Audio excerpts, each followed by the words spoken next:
All right, let's talk about something that might seem far off your radar, the Arctic. Now, you might be thinking, why care? Here's why it matters, and here's why you should definitely pay attention.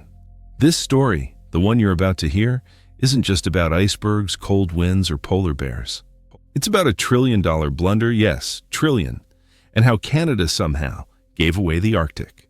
You might be thinking, wait a minute, how does one just give away the Arctic? Great question.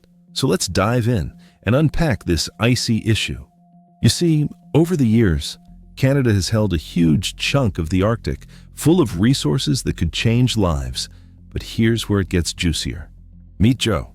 Joe's a guy from Toronto who reads the news but never sees his taxes making those icy billions.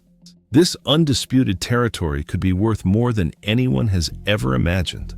And yet, it's slipping away. All right, sit back, my friends, because we're diving into some seriously icy waters today. You see, the stakes here are nothing short of colossal. We're talking about the Arctic, a region perched at the top of the world that is essentially frozen real estate. Now, before you roll your eyes, because who cares about ice and snow, right? Just consider this. What if I told you it's not just ice? There are vast reserves of oil and gas underneath all that frozen tundra. And somehow, Canada, say it ain't so, managed to fumble the most strategic land giveaway of the century. Let's talk about government blunders. In 1999, Canada created Nunavut, effectively carving up its Arctic territories. A move, mind you, that was supposed to preserve culture and foster self-governance. And here's the kicker, the move made access to those resources a convoluted nightmare. So today, as we watch other nations circle like hawks, while Canada, with no clear extraction plan, scrambles to assert its rights, one can't help but wonder, was this the great Arctic giveaway of the century?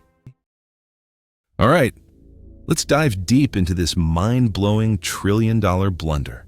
So here's the thing.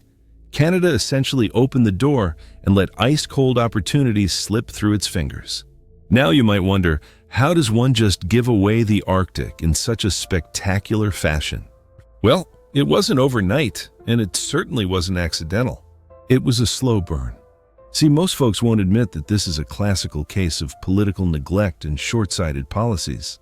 Our beloved politicians, like the ever-optimistic Mr. Thompson from our local community, believe that these icy territories will wait forever.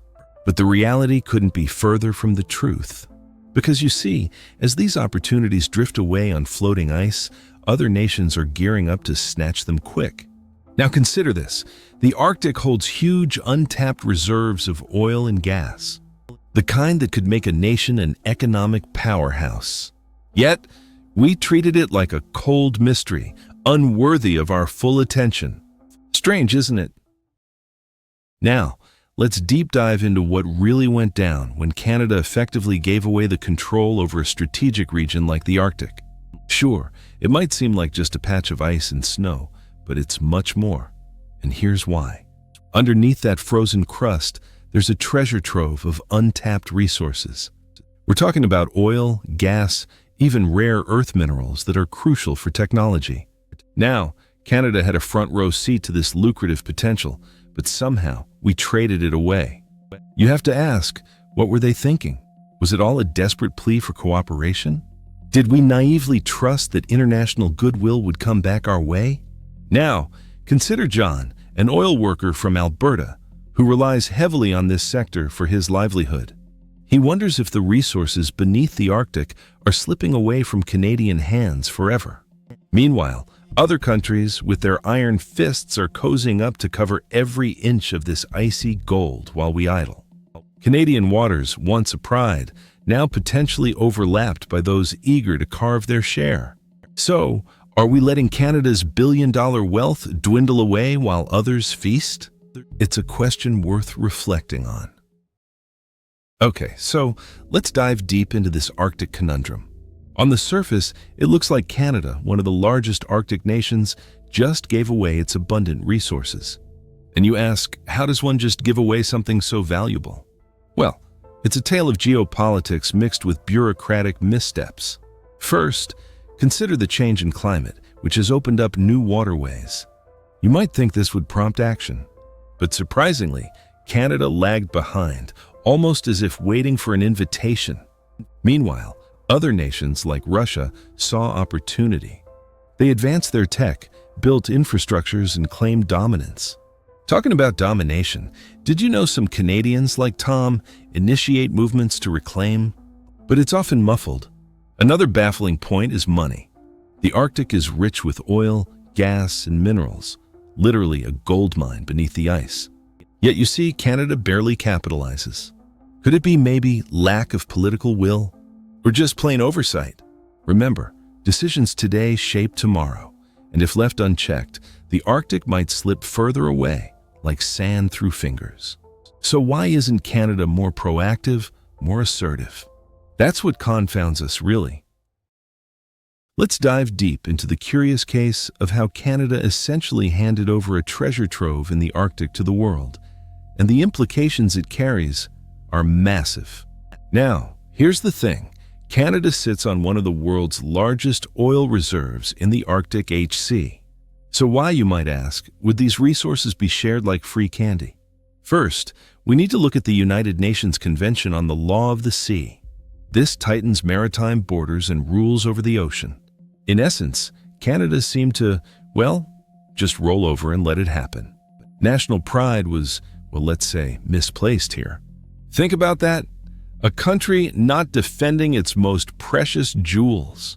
And why not? Well, perhaps it was fear of political backlash, economic priorities, or simply blind faith in global goodwill. Quite a gamble, you would agree, considering the stakes. And let's not forget the people up north, folks like Anna, who live there every day and need those resources, don't they? Now it's up to us to understand if and how we rectify this decision. So let's talk about the Arctic, where Canada had a significant stake. You see, when most people think about the Arctic, they picture this distant, frozen expanse, a place where only polar bears roam. But the truth is, it's a treasure trove, a gold mine of resources. Oil, gas, minerals. It's all there, waiting to be tapped. So why is Canada, this country sitting on this vast wealth, not acting to claim it? It's like owning a safe full of cash and just losing the key. And this isn't some recent fiasco, this has been decades in the making. But here's a little twist, a detail that people often overlook. Canada has actually, in legal terms, given away much of its claim. That's right, they let others walk right in. Like Mike, an Inuit elder who remembers the government back then, making promises, big promises, but delivering nothing. So it makes you wonder, was this incompetence or something more deliberate? International laws, too, they complicate things. There's the United Nations Convention on the Law of the Sea. It's a mouthful, but it basically dictates who gets a piece. Clearly, Canada dropped the ball. Let's dive deep into the tangled web of geopolitical chess involving the Arctic zone. You know, the Arctic is not just an icy wasteland, but a jackpot of resources, offering oil, gas, and strategic shipping routes. Yet here we are, witnessing Canada quietly trapped in a bind of bureaucracy and diplomatic indecision. Consider this one fellow John from Yellowknife. He's seen ice melting faster every year and he wonders, why aren't we moving? So while the heavyweights, Russia, the US, China, aggressively stake their claims, Canada sits, as if waiting for some permission to make the first move. Now, here's the kicker. Canada actually had a clear claim, recognized no less, yet choose not to enforce it. And while resources remain abundant, Canada's strategic timidity doesn't just seem odd, but downright costly. The bureaucratic standstill, slow as frozen molasses, has basically allowed others to walk right in and make a claim. So, it's not simply about protecting ice and snow, but economic sovereignty and global influence in play. In essence, Canada's inaction speaks louder than any action, letting massive opportunities seep away, one icicle at a time. Let's delve into this because the Arctic region is one of those areas that most of us rarely think about, yet it's incredibly significant. I mean, are we seriously going to just quietly overlook a $1 trillion blunder made by Canada? So, this Arctic giveaway, it goes far beyond ice, polar bears, and freezing temperatures. This is about resources like untapped oil and gas reserves and strategic military gains. You might ask, how could they give this away? Good question. It all comes down to policy decisions and economic oversight.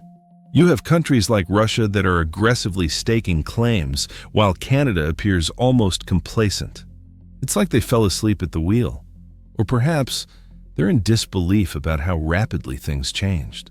The Arctic is opening up for business like never before. Shipping lanes that were once impassable are now shorter routes. An example of this oversight is John, a mid-level policy analyst who regularly reports on Canada's territorial interests only to feel like he's shouting into the void. The Canadian government, for reasons best known to them, has failed to act. And this isn't just about Canada. This decision impacts us all. All right, let's really dig deep into the crux of the matter here. So, Canada, a nation known for its expansive wilderness and rich natural resources, had a most perplexing turn of events. Why would it let such a strategic asset slip away so easily? You see, at its core, the Arctic holds the promise of untapped riches. And yet, Canada's grip on it seems to have waxed and waned like the tides on its icy shores. Historically, various administrations promised to make the North a priority, yet follow-through seems lacking. It's as if they conveniently forgot as soon as the camera stopped rolling. And then comes the kicker. International interests hovering, with eyes squarely on those waters. Do you think they were going fishing? Hardly. We're talking energy resources galore and geopolitical chess moves. In fact, a soldier named Mike, once stationed up north, said he often felt like a pawn in someone else's big game. Ever wondered why the infrastructure up there never quite matched the rhetoric? Roads unfinished, promised developments delayed, while others greedily eyed the potential. Meanwhile, global warming's melting the ice faster, making those waters ever more navigable. So, what was it? A strategic oversight? Or maybe just plain incompetence? No straightforward answer, but what's clear is the lost potential for Canada as others seize the opportunity. So much to unpack, yet so little time. So we're diving deep today into a massive economic and geopolitical mix-up, Canada's Arctic giveaway. You see, when we talk about the Arctic, we're not just talking about endless ice fields and polar bears. No, it's about vast reserves of untapped resources, potentially worth trillions of dollars. And here's the kicker. Canada isn't getting a big chunk of it. But how, you ask? Well, it all ties back to a mishmash of policies and missed opportunities that's as clear as a foggy winter's day. So, essentially, Canada did not assert its territorial claims with the right vigor, letting others slip through. We have major players like Russia and the USA eyeing the prize, while Canada, well, it's a bit caught up in red tape and complacency. Take Jim, for instance, a Canadian oil worker who's been watching job opportunities drift away like icebergs. As Arctic ice melts and opens new sea routes, potential shipping lanes stand ready to reap huge benefits. But guess who's not holding the keys? Yes, it's a colossal blunder, like handing over a treasure map and then losing your way. So here we are at the end, peering into the icy depths of a saga that's as vast and formidable as the Arctic itself. The Arctic's not just a block of ice, folks. It's a jackpot. And Canada is sitting on one of its biggest blunders. We talked about the treaties, the handshakes, the politics. Remember when we mentioned Jake, the young, ambitious diplomat? Even he couldn't navigate this labyrinth. You see, it's not just about oil or gas, it's about control, power over these cold oceans and what's beneath them that Trudeau's lot has seemingly let slip away. But here's the kicker. Did anyone really think it would be this easy to let go of what arguably is one of, if not the most strategically important zones in the world? I mean, did we just give away $1 trillion? Did Canada? And for what? That's the real question we should be asking ourselves as we stand on this cold frontier, wondering, is it too late to reclaim what once was ours? And as we watch the other powers staking claims, drilling deeper, Can we truly sit back and watch our legacy drift away? Or do we finally rise to reclaim our place in the great Arctic narrative? That's the question we all need to chew on today. What will we choose? That's on us.